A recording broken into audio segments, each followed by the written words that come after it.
this lesson, I'll be revealing the top 5 worst foods for your gut based off the latest science. Number 1 on this list is the number 1 absolute worst food you do not want to consume. And what's crazy is that many people eat this fake healthy food. Let's start with number 5 on the list and work our way down to the worst one, number 1. Number 5 is going to be alcohol. I know, technically not a food, but many people still drink alcohol. And I'm not just talking about binge drinking. Even moderate intake of alcohol will harm your gut. You see, alcohol disrupts the delicate balance of bacteria inside of your gut. It reduces microbial diversity and it strains the protective lining inside your gut microbiome. Studies show that alcohol increases something called intestinal permeability. Another word for this is leaky gut. This is when you eat food and a majority or a portion of that food goes undigested because your tight junctions are opened up because of alcohol and the other foods I'm going to mention here. And then those food particles go undigested. They enter your bloodstream and then your immune system has to deal with it. And it starts to flag these foods as a threat. This is why you could consume healthy foods like avocados and eggs and strawberries, and you could have a sensitivity to it because when you go and consume these foods and they go undigested, it's a threat to your immune system. And when this happens over time and it's not dealt with, it leads to autoimmune conditions. There's a specific inflammatory marker that gets increased that you could test with a blood test. It's called LPS, lipopolysaccharide. And when this floats around in your bloodstream because of leaky gut, it triggers chronic inflammation. A 2012 human study in alcohol research found chronic drinkers have a higher abundance of a harmful bacteria called proteobacteria. Alcohol is also a toxin to your brain, a toxin to your body. Your liver has to prioritize removing the alcohol over detoxification, over fat burning, over processing your macronutrients. It's just not a good idea. Now, there are worse offenders out there when it comes to alcohol that really completely destroy your gut microbiome, and better, safer options. In general, I would recommend to avoid alcohol altogether. Not everybody will do that, so I'll share with you the worst alcohol to have for your gut versus better options. The worst alcohol to have for your gut is going to be beer and wine. Not only will this wreck your gut microbiome, it will slow fat loss, cause weight gain, and even can lead to fatty liver disease. The reason why I say beer and wine is so harmful for the gut is because beer, for example, is very estrogenic.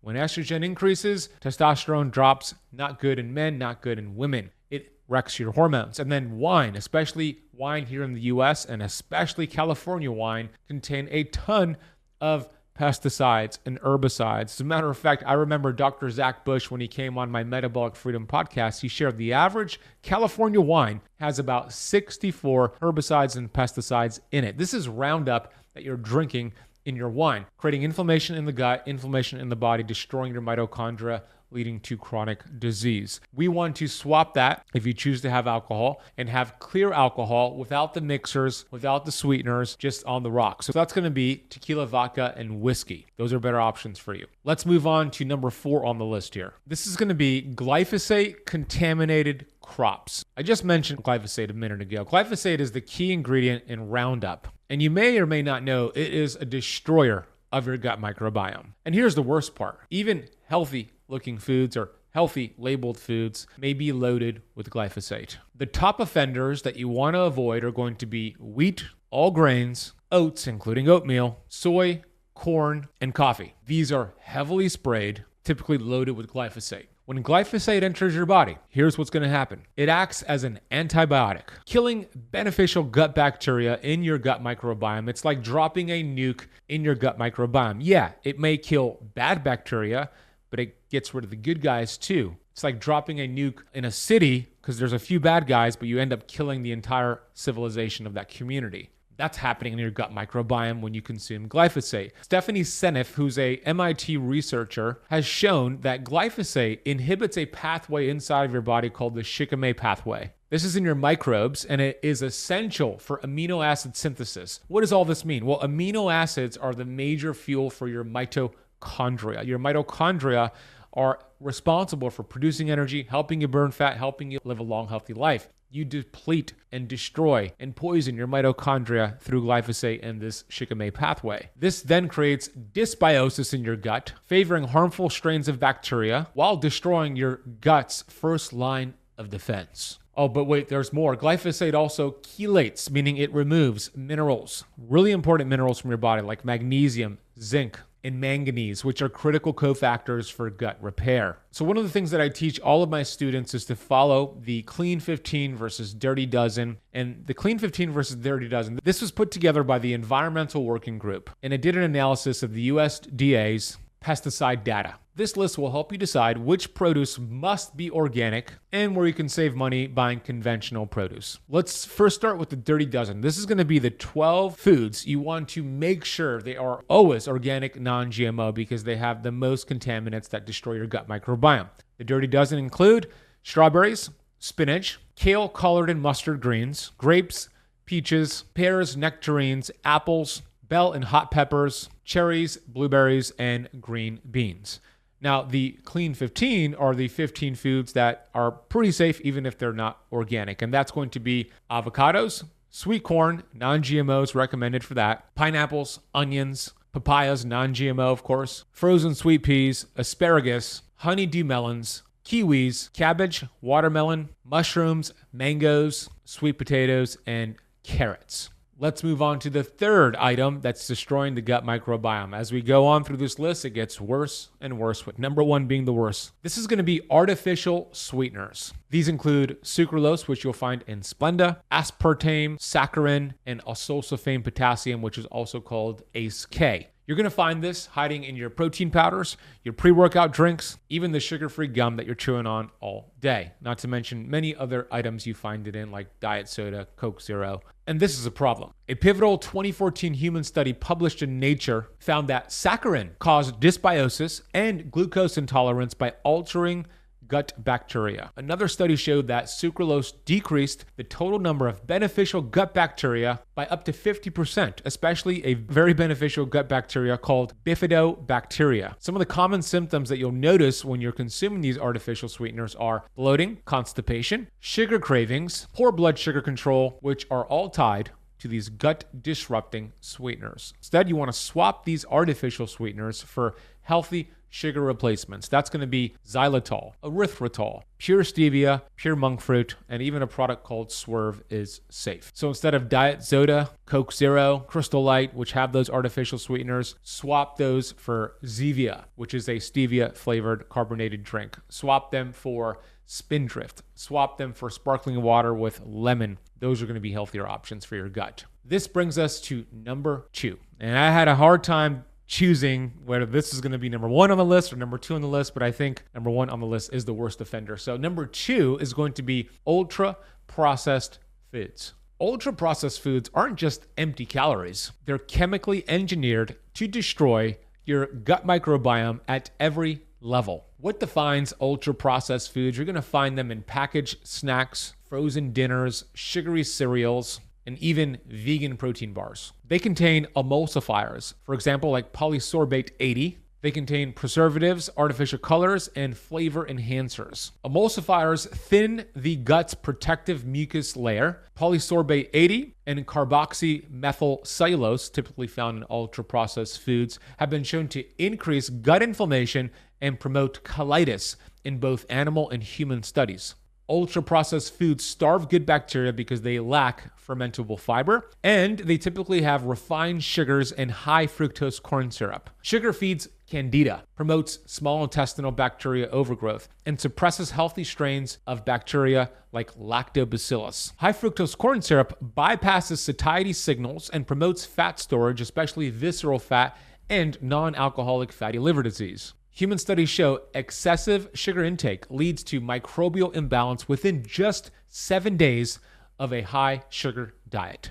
You see, ultra-processed foods are precision engineered for shelf life, but they cut your life short. So instead of eating these processed foods, eat whole foods. If you see a potato, there's one ingredient, a potato. When you see a potato chip, there are 20 ingredients. So go with single ingredient foods to fix your gut microbiome. This leads us to the absolute worst food for your gut microbiome. Can you guess what it is? These are going to be what's called adulterated fats. They're also called seed oils and vegetable oils, omega-6 fats, also called linoleic acid. They're all the same thing. You've been told by the American Heart Association that vegetable oils are heart healthy. But the truth is, they are not heart healthy and they are gut toxic. Now, before I give you a list of 8 of them and a surprising number 9, here's what they're doing inside of your body. These oils promote a high omega-6 to omega-3 ratio balance, which promotes chronic inflammation and damages the intestinal lining. They oxidize very quickly, especially during cooking, creating toxic aldehydes and lipid peroxides.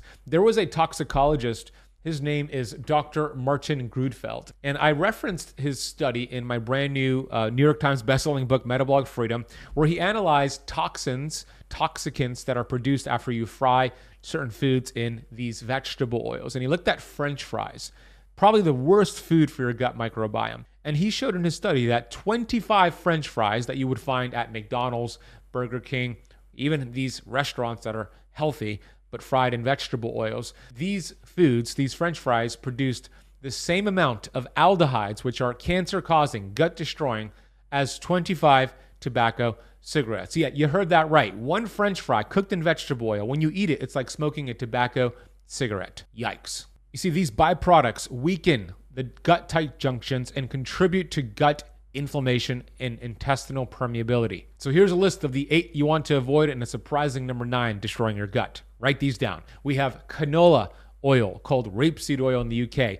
We have corn oil, cottonseed oil, sunflower oil, safflower oil, soybean oil. Then we have rice bran oil, grapeseed oil, and the number 9 destroying your health and gut is fish oil. Also very unstable and inflammatory for your gut and your body. Instead, eat small, wild-caught fatty fish. Like the SMASH acronym, we have salmon, mackerel, anchovies, sardines, and herring. Those are much safer. A 2020 UCLA study showed that soybean oil altered the expression of over 100 gut-related genes in mice, damaging gut-brain signaling. Seed oils also increase that inflammatory marker I talked about earlier, LPS, in the blood, driving systemic inflammation, insulin resistance, and even mood disorders, because whatever happens in your gut happens in your brain and vice versa. Seed oils also promote pro-inflammatory microbes, which are suppressing the good bacteria. So if you remove one thing from your diet today, let it be seed oils. We want to swap those bad fats with healthy fats that support your gut microbiome. These are going to be the following: butter, ghee, beef tallow, duck fat, even lard from healthy sources, coconut oil, avocado oil, and olive oil. Now, before I get to your commonly asked questions on this topic, I want to encourage you to pick up my brand new book, Metabolic Freedom. I will show you exactly what to eat, what to avoid, so you could burn fat, have amazing energy, fix your gut microbiome, and feel like a freaking rock star. There's also a 30-day plan for you to lose up to 20 pounds in 30 days. And in some cases, like John Miller, he lost 44 pounds in 30 days following this plan. You can get the book with a free course on the metabolism today by scanning the QR code on the screen for those watching on YouTube, or heading to metabolicfreedombook.com. We'll drop that link in the notes down below. Now let's get to your questions. If I already have gut issues like IBS or leaky gut, how fast can I expect improvement after removing these foods? You're going to notice a difference in a matter of days, and it compounds over time. So even more benefits over the course of weeks, and even more benefits over the course of months. But you'll notice something within days following these tips. Defermented foods actually help repair the damage caused by these toxic foods. I like fermented foods personally, so I would incorporate kimchi, sauerkraut, and even other prebiotics like carrots and leeks. For some people, they tolerate those really well. Some people could just do a carnivore diet and get benefits. It depends, but I like these fermented foods personally. I would also throw in kefir, organic kefir, as a fermented food as well. What are the signs my gut is healing after removing these foods? You're going to notice more energy, less of that slump after you eat meals, less bloating, less constipation, less diarrhea. Your symptoms will eventually mitigate. Less joint pain, less postnasal drip. Whatever symptoms you have, it will start to improve day by day. Can I still eat out at restaurants without wrecking my gut? You can. I eat out at restaurants, but I use my seed oil allergy card because I don't want to take that hit. These seed oils are found in 80% of our food supply. They're at most of your restaurants. So I use this card, and it just shows the server that I'm allergic to these seed oils. Please cook in a healthier oil or just grill my food. And you can get this card for free over at seedoilcard.com. We're going to the link down below. Your safest bet at restaurants are going to be beef, lamb, ideally organic, grass-fed, but sometimes you can't find that. But beef and lamb that's grilled is going to be your safest bet. And if you find those vegetables on the Clean 15 that I mentioned earlier, that could be a safe option at restaurants as well. Is gluten bad for everyone or just people with celiac or gluten sensitivity? I think most people have a gluten sensitivity. Gluten is bad in the US for many reasons. I mentioned the glyphosate, but it's also a different type of wheat protein that you would find like in Europe and Italy. For example, if you've ever been to Italy and you live in the US, you notice you could have gluten and feel fine, but in the US, it destroys you. Why is that? Because their wheat doesn't have as much glyphosate. Their wheat is a different type of wheat that we have here in the US. So if you have wheat in the UK, like Italy, from time to time, that should be safe. But in the US, I would avoid it altogether. I hope this lesson was valuable for you. If you're listening on the podcast, leave it a rating and review on whatever platform you're listening from. If you're watching on YouTube, leave a comment, share it with a friend. Thank you for watching. Thank you for listening. And by the way, one of the things that I didn't mention today that I think has profound benefits in your gut microbiome, it's one of the best ways to heal your gut, is fasting, especially when you do